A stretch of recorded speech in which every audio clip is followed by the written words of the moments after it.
it's time to take the plunge once more and go back into the end times. Now, we've covered Warhammer's favorite drunkards, the dwarfs. Now, onto the ponziest of all Warhammer factions, the Bretonnians. Now, as much as me and the greater Warhammer community complain about Age of Sigmar and the end times, we can all mostly agree that the beginning of the end times was extremely exciting. The first book, Nagash, brought about a lot of amazing hope for a possible future for the Warhammer Fantasy Battles universe. Some units got refreshed, there were updated rules for some that had been forgotten throughout all of the 5th edition, and really this was the proverbial Horn of Helm Hammerhand sounding in the deep for the Bretonnian faction one last time. And we had not been forgotten, that's what it really felt like. Instead, the long dick of the end times slid deeper into the faction throughout the entirety of the campaign. But this video isn't about that. It's about what exactly happens to Bretonnia in the end times. And there's a civil war, there's a grand reveal, then we'll just get started with with everything. That way I won't jump ahead like I fucking do with everything else. So let's start into the Bretonnian Civil War. And just in case we all don't know the history of Bretonnia, here's a quick refresher. Bretonnia has this kind of genesis story that isn't overly unlike Sigmar and the Empire. The land of Bretonnia was once ruled by lizardmen who had their asses handed to them by chaos, then by high elves who had their asses handed to them by the dwarfs. But that's really up for debate because they're dwarfs and fuck them. And finally, the land was settled by the Bretonnia, a nomadic tribe of humans. Eventually, like most of the fledgling empires in Warhammer, a massive orc Waaagh threatened to take out all of the Bretonnia. Gilles le Breton, I'm going to not say like that the entire video, but Gilles le Breton united the Bretonnia under one banner by rallying dukes Tirulf de Lyonesse and Landuin de Mousillon. Despite the unification, they still couldn't stem the green tide, and that's so a repeating motif for a lot of this early Warhammer lore.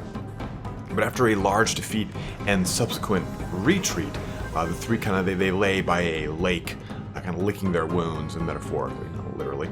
And Guy was then greeted by the Lady of the Lake and granted the waters from the Grail, to which the other two dukes drank from as well. And they became the very first Bretonnian heavy metal band, Britannica.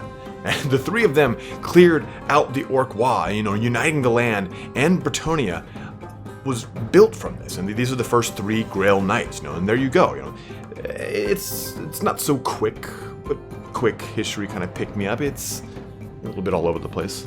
But somewhere along this journey, Gilles le Breton is killed, the founder of Bretonnia. And that's important, and you'll see why. And he kind of, very Arthurian in a lot of ways, and a lot of stuff in Warhammer is Arthurian, but he kind of says, like, hey, at the end I will come back to help out Bretonnia at the end times.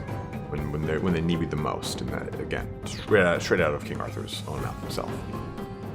So, during the end times, shit gets wild real quick. Now, around 2521 IC, the Bretonnian Civil War begins.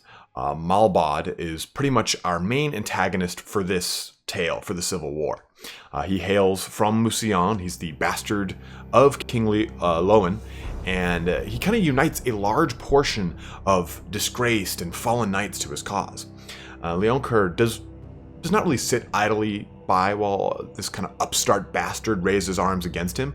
He raises his bannermen and all the such. But keep in mind, while Leoncouer is the king of Bretonnia, most of the dukedoms are relatively autonomous. As all of the armies are unifying, though, Duke Armand of Aquitaine decides that he and the Fey Enchantress, Morgiana Le Fay, can deal with Malbod on their own. And something about racing for pink slips, but I don't know. They're Bretonnian knights, they're French, who knows what the hell they're talking about. And in this kind of titanic battle of Chalons, Armand had greatly underestimated the amount of disgraced and fallen knights there were in the realms, because Malbod brought a massive host against him, one that began to slowly overwhelm the Duke of Aquitaine. And right at the last minute, Draika, the dryad from the Wood Elf realm of Athel Loren, appears with a ton of branch people to save the day. Draika ends up turning into a total asshole, but we'll save that for the elf video, so don't think she's some cool dryad queen thing right now. She becomes a real bitch. And this did not win the battle for Armagh, but merely kind of stemmed off a complete massacre for the forces of the Duke, and they lost Morgiana le Fay in the mix. So you have really the first loss in the Civil War, and that really gains a lot of momentum for Malabad. As a result, Carcassonne, Lyonesse, and Artois all rallied to Malabad's banner, and just full-on sedition up in this piece. And this isn't really half the realms, but it's still a considerable amount of dukedoms, especially those southern ones. And with a win really already under their belt, Malabad is sitting pretty. And this doesn't really overly worry Leoncoeur still, as he holds a massive troop advantage. He is the king of Bretonnia, so he has it by right, and he ultimately has the blessing of the lady. It's pretty significant. So in the winter of 25-22, the two armies meet on the battlefield of Battle of Quenelles. Don't pronounce it, guys. It's Quenelles. Quene. I'll go with that. But who's standing against the army? None other than the Bone Daddy himself, Arkan the Black, and a massive host of undead skeletons and zombies. In the lore, Krell had been kind of reaping through the countryside and attacking certain holy sites with Arkan and Toll, and all looking for more artifacts to resurrect the mighty Nagash. And that will kind of come back around here in a second, so I want to make sure that is present. Arkan is scouring the world, trying to bring together all of the artifacts of Nagash. But Malabad is discovered now to have been a vampire the whole time, kind of turning the nobility of Bretonnia that rallied to his cause into even more of the undead nobility. So you have this really rad moment where this holy army of the Lady squares off against this massive host of the damned and undead. There's nerd boner all over the place.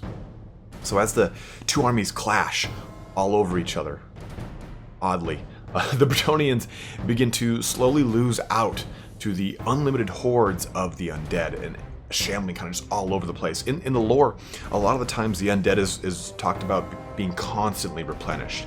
And in Total War Warhammer, we kind of get something similar to that with the Invocation of Heck, but it just seems like, oh, all these undead are dead, and then a vampire Thanos' his fingers, and all the undead pop back up. So it's kind of crazy there. But just as the last kind of grand battle, in the last grand battle, the Wood Elves show up and begin to relieve the beleaguered Bretonnians. And as the two armies start pushing the undead off of them, the King Louen Leoncouer and his bastard son turned vampire, which is, you kind of think about it, that's arguably one of the edgiest fuck you dad moves in the history of like father-son teenage rivalry history. But that's an aside. So they get into this duel, and the greatest Grail Knight in Bretonnia against Malabad himself, and eventually the king falls to Malabad, being cut down by the damned bastard. I didn't mean that so literally. And the Bretonnians won the Battle of Quenelles at the cost of their king. And a year later, in 25-23, the majority of the Bretonnian military, though, had all been defeated, with each Duke of Renown being bested by Malabad in single combat, from Montfort to Adelaide. Things had come to one kind of final battle at the capital of Bretonnia itself, Coron. And there, the last vestiges of loyal Bretonnians stood their ground against the undead host of Malabad. And in a taunting gesture, Malabad asked if anyone else wanted to challenge him. And that's what he was doing. He was going from each one of these dukedoms, each one of these dukes, and saying, hey, I challenge you. If you beat me, my whole army's gone. Let's fight. And Bretonnians are not ones to stand down from challenges. In fact, some of the rules in tabletop prevent them from doing so. So this move here is stupid. It's classic Malabad, always shaking his undead ass at the wrong pissed off French people. So who emerges from the rank of Bretonnians? The ethereal form of the Green Knight himself, the mythical hero of Bretonnian myth. appearing in the times of great need and disappearing just as fast. You know, he's just always there to kind of help out at extremely overwhelming odds for the Bretonnians. And Malabad's hubris in battle was really part badass vampire, but also part of Arkhan the Black telling him that no mortal man could kill him. And the Green Knight is far from mortal. And as the knight kind of sallied forth, he beheads Malabad in one blow, destroying the undead army at the same time as their leader was just, immediately gibbed. And this ends the Civil War of Bretonnia. And after this, it's a rebuilding time. The dukedoms are slowly reclaiming all of Bretonnia, and the realm starts to restore itself. But then immediately gets into another tizzy about who will ascend to the throne of Bretonnia. And this is when the Green Knight returns and reveals himself to be Gilles le Breton, the original founder of Bretonnia. Royarch, I believe is the name of it. And as we discussed earlier, and that's kind of why I brought that up, but he is given new life by the grace of the lady and returns to his people at their most dire of times. You guys, like I said, at what time? The end times, boom. And he is then crowned again the Royarch of Bretonnia once more and leads his people. Louen Leoncouer is revealed to actually not be dead in the most Disney grand reveal where everyone's fucking alive at the wedding at the end of the movie. And obviously, he can no longer be king. So he bows out in awe of Gilles. He kind of says like, hey, you're the founder, this is yours, you take it. And Gilles doesn't kind of sit idle on that. He doesn't just say, okay, thanks, deuces, dude. He appoints Leoncouer to the title of High Paladin and Regent of Bretonnia. So, I mean, when Gilles is off doing certain things in between the Grand Crusade, which we'll get into in a second here, Leoncouer is still the leader of Bretonnia. So he has that regent capability. He rules in Gilles' in place of Gilles at times. So it really sounds like I'm about to end the video, right? It kind of sounds like, oh man, this is great. What a great ending for the end times. No. Sorry guys, because we haven't even gotten into the real meat of it. You see, shit starts falling apart immediately. Plague breaks out in the southern kingdoms of Cornelis and Carcassonne again. Giant warpstone meteors start falling from the sky, and a massive warp rift opens and sucks in a huge chunk of Bordeloo. So you've got like just beastmen roving all over the place in unheard of droves, putting their hooves on everything and breaking your mother's fine china with their horns. At this point, a quarter of the population has been outright killed, and then another half of it had already fled to the grander empire for protection. So Gilles le Breton realizes that their salvation is in Reichland, or the empire as a whole. And he declares the last and most grand errantry war, marching at the head of thousands upon thousands of knights, kind of bringing the righteous fury of the lady to chaos, because he knows what's going on. The Empire has petitioned them for help on multiple occasions, and finally they're kind of responding to that in kind.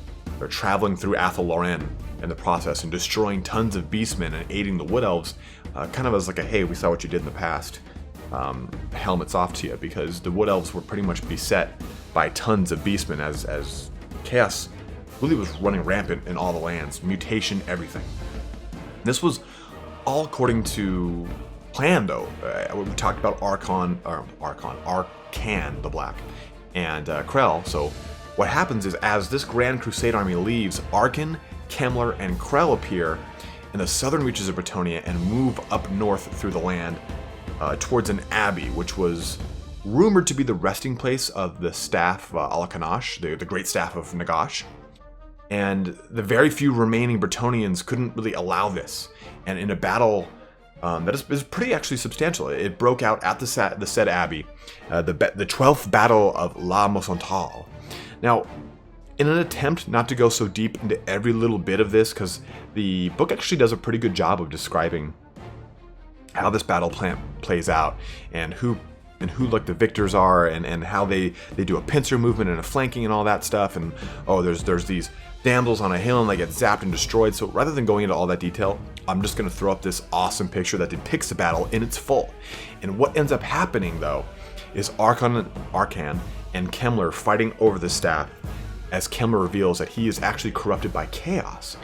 Arkhan destroys Arcan destroys the entire abbey, including Kimmler, claiming the staff.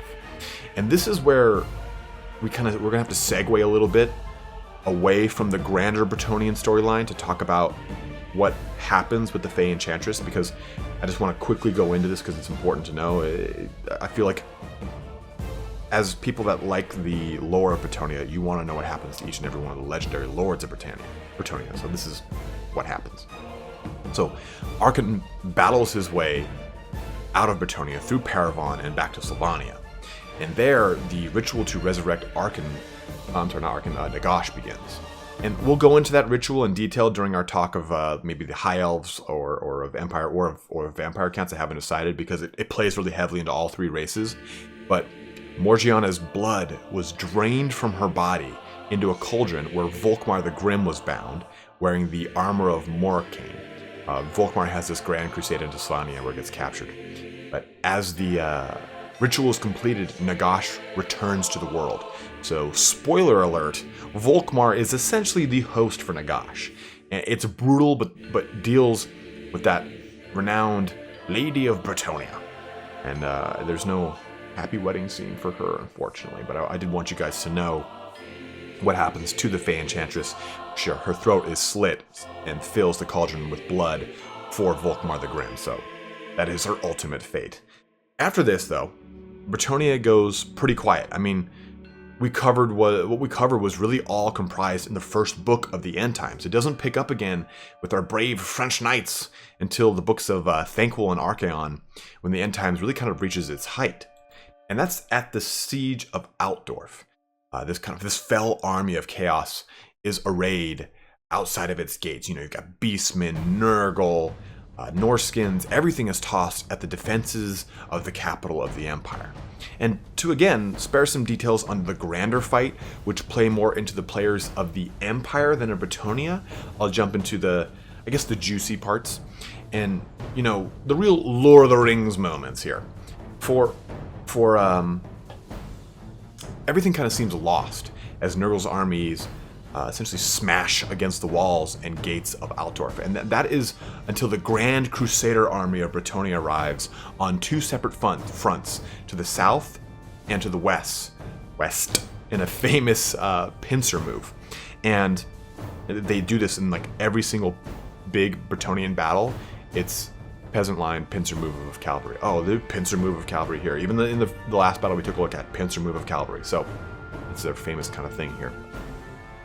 But it's definitely this kind of Riders of Rohan showing up at the gates of Minas Tirith at the very last second. You know, that big parting of the clouds where, oh, the holy knights have appeared.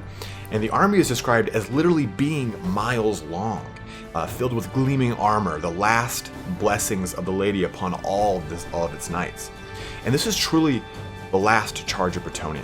The southern forces engage with the tattooed tribes of Norskins, smashing through the first lines without problem, then into the second and the third, their shield walls kind of splintering under what is arguably the largest cavalry charge in Warhammer history. And Louen Leoncouer maintains air superiority at the head of his massive sky host, an 80-man strong armada of Pegasus knights, drawn from the best of Corone and Paravon's Pegasus and Jousters, respectively. God, that's fucking... The Bretonnians' charge really starts to lose steam, though, as the Norskins and demons rally on the crusading host. You know, they've got the eye of their respective gods looking down on them, so they are kind of filled with a little bit more bravado than they would otherwise. So they manage to kind of take the steam out of the charge as the Bretonnian knights drop lance and pick up weapon to kind of fight in a brutal melee. And the fight was long, it was brutal, and Kurt Hellborg kind of rallies with Vlad von Karstein, and a host of undead kind of show up to actually safeguard the Empire. It's a really crazy fight, and I'm excited to get into it when I do. But I apologize again for this kind of blue balling for you guys on that. Real cool fight, but let's move on. I just want to keep things succinct to Bretonnia because I'm delivering this out of order, really. The books don't start with Bequeath unto thee the fair tales of the lands of the Bretonnia and the many woes. It's just event after event after event with the players involved, the deaths, and everything. So this kind of hopefully reduces the confusion rather than me just spamming and slamming you guys with a list of personnel you don't even know about and hoping you kind of make it through it. I'm trying to kind of break this into little bits and pieces so it's a little bit more digestible. So eventually this Nurgle warp rift opens in or around like in Altdorf or out on the gates, wherever it is, but it's at Altdorf, and it starts corrupting the entire city, letting in portions of Nurgle's garden itself, and all of Altdorf is slowly corrupted except for the Temple of Shalaia. And Festus the Leech Lord and Kugoth Plaguefather were just not having any of that, and went to destroy the temple. I mean, no matter what they could do, they couldn't infect it from the outside. The temple of, or the College of Light in their Grand Pyramid tries to stem the tide of this massive corruption, and they fail and they get slaughtered to a man. And again, we'll go into that into the Empire thing, but there's a lot of effort to try and take the temple out from the outside, so they went in to go and destroy it from the inside, because this is an affront to old Papa Nurgle himself. So as the two Nurglites are just slamming their way through the sick, the wounded, and the weak Empire soldiers like a fat kid at an all-you-can-eat Arby's, the sky host of Louen darkens the skies. Like something out of a glorious mythological painting, the Pegasus Knights slam into the Angels of Decay that fly above the city, kind of clearing the skies a little bit above the temple. And Louen went into the defense of the temple itself, skewering Kurgoth with his holy lance before being chucked against the wall of the temple like a wet dish rag. Oh man, picture that noise. But all around, humans and undead are fighting wave after wave of demons. I mean, the undead have allied with the humans in this. Vlad von Karstein has said, yeah, sure, we'll help. And that's kind of been a repeating thing throughout the entirety of these books, is Vlad's actually helping the humans. He is an elector count of the Empire in the end times, which is kind of cool, right? But wave after wave of demon here, and Kurgoth's blade is stopped from killing a high priestess of Shalaia by Louen right at the last second in this kind of sort, where the fuck did he come from, out of the rubble slow-mo move. And Louen uses his sword to try and wrench the demon's heart out, but Kurgoth lifts him up with his antlers and tosses Louen on the floor of the temple, and Festus uses a spell to kill the remainder of the sky host above, and things are just not looking great for the Bretonnians. And with the High Paladin's Hippogriff Becus dead at his side and bleeding from just a multitude of wounds, Louen had only the sneering face of Kurgoth to keep him company. And if you could call it a face, Louen had he's dripping blessed and golden blood. Louen kind of rushed Kurgoth, stabbing him right in the throat, while a kind of host of Empire flagellants hooked onto the mighty Demon Prince. And obviously, Louen is a Grail Knight. He is blessed by the lady, so his golden blood has, again, holy capabilities. So his golden blood is dripping down the blade and into Kurgoth's mouth and throat and neck, and it's melting him from the inside out. And as he kind of stumbles backwards, he smashes into a statue of Magnus the Pious, and it topples over and pins him in place, while he kind of eventually melts through and into the pool of blood that is essentially pooling at Lowen's feet. Rearing up, the Bretonnian charges Festus, because that's the last one here. That's the only demon prince, or he's not a demon prince, that's important. We're going to talk about that in 2 seconds here. But the only kind of Nurglite left here, and he stabs him in the gut. The issue, though, is, like I said, Festus hadn't fully ascended to becoming a demon prince, so Lowen's blessed blood didn't have the same effect on him that it did on Kurgoth. And at that, Festus kind of uses his, or doesn't kind of, he actually uses his massive bone saw to hack off the head of our glorious High Paladin, Louen Leoncouer. Thus does his legend pass, golden blood spurting everywhere and forming a kind of puddle around him. His head is lopped off.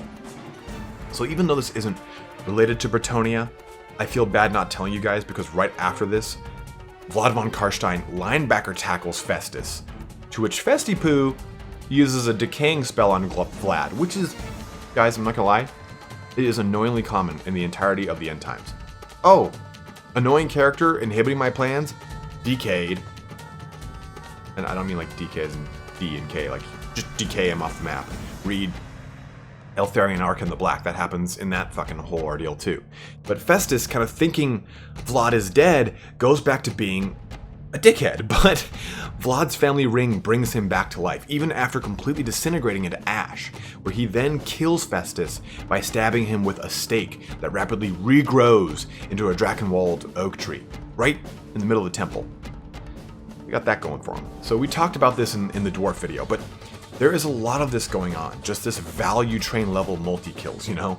These characters that, I mean, this character kills this character, which is in turn killed by this character almost on the same fucking page. But we do it, we do with it what we can, but it's just, you're gonna hear more of this as we talk about more end times of just like, yeah, this character dies and then this, and this is all in the same breath. But the remainder of the story of Bretonnia is kind of tacked on, or at least that's how it feels. You know, during this grand reveal, Lilith reveals to have been the Lady of the Lake this entire time, which is more or less theorized or suspected by everyone who has ever read a Bretonnia book. But that's neither here nor there. This rightfully pisses off a lot of Bretonnians, especially Duke Jared. And Duke Jared is the last of the line of Cornelis. He was at that abbey, that Battle of the Abbey, and he was there, and he was the last line. And now he's rightfully pissed. He confronts Lilith, and she's kind of saying like, hey, this is part of my plan. I've been planning this the entire time. I'm going to use Erloth. We'll go into Erloth in a second. He's arguably the most lackluster of elf lords, and just plain fucking white bread. Super boring. But she was saying, oh, I'm going to use Erloth as part of this grand thing to recreate the elven pantheon, and the Grail Knights are going to live on as warriors in this new pantheon. And it's really where the story gets really crazy, ridiculous, and becomes very crock-a-shitty. And Be'lakor hears all this and then goes and destroys it all. So the grand reveal is almost completely pointless. So it was really one of those moments when you're reading it and go, oh, okay, whatever. I guess there was a point to that. But by the time the end times are winding down, the majority of Bretonnia had succumbed to the Skaven Blight, and the remaining knights of the Great Crusader Army, they go to Aberheim after Altdorf to fight alongside Karl Franz. That's kind of like the last fight where everyone is. But the last bit, and honestly the best bit of this entire video, in my opinion, I'm not even gonna lie, guys, it's the ending. Vlad von Karstein, before leaving to go find Isabella, tells Duke Jared that Gilles Le Breton and Abhorrash are gathering the last of the Blood Knights that weren't corrupted, a lot of them get corrupted, and the Grail Knights in one glorious last stand. And that's really the last mention we have of both of these amazing characters, really. But can you imagine the utter face smashing that these two would have unleashed, especially with a retinue of their best warriors? I mean, I would argue here and now that you could just have sent them out from the start, and this whole end times business would be done and over with. Mark my words, guys. G and Abhorrash are going to come back to us in Age of Sigmar. Their ending was, I think, purposely innocuous, as both are two of the most idolized characters, as well as their respective knights. So I think that definitely has to come around full circle. I mean, we already going to get what's his name, Gotrek. He's coming back. So I know that they're probably going to do something with this. So I'll calm down. Okay, I'm sorry. I need to clean myself up after that little rant. But that kind of concludes it. This is our grand video on the end times for Bretonnia, and you really get probably one of the best and most put together end time stories of the lot with Bretonnia. And like I said before, Nagash was the best quote-unquote book of the books, and it delivered a lot of characters, deaths, sure, but not in the way that you were just jaded and beaten raw from the rearing that was the Warhammer Fantasy Battle fan base by the end of the last book. You kind of felt this sense of hope and progression of storyline in the face of huge adversity, and that plays so well into the knights in shining armor against all odds that the Bretonnians are, and it's kind of the look they've sort of catered over all these years. So I hope you guys enjoyed this video today, and please let me know what race you'd like to hear about next or have covered next. As just a heads up, I am probably covering the elves last. High elves, dark elves, and wood elves included in that, because they have the most convoluted of all of the stories. Their pantheon goes ass wild. They switch hands a bunch of times between who's the Eternity King, who's the Phoenix King, who's a good guy, who's a bad guy. And I want to make sure that you guys have a firm understanding of everything else first, because it's just too much to take in midway. It's confusing for me to put it all succinctly into one video, let alone describe it to someone who's never heard anything about this shit. So I want to make sure you guys have at least a good basis for it. But as always, guys, thanks so much for watching. Don't forget to comment on some of your favorite or maybe least favorite points of the end times. Like, subscribe, all that jazz, because after all, it is for the lady. Thanks for watching, guys. Have a good one, and take care.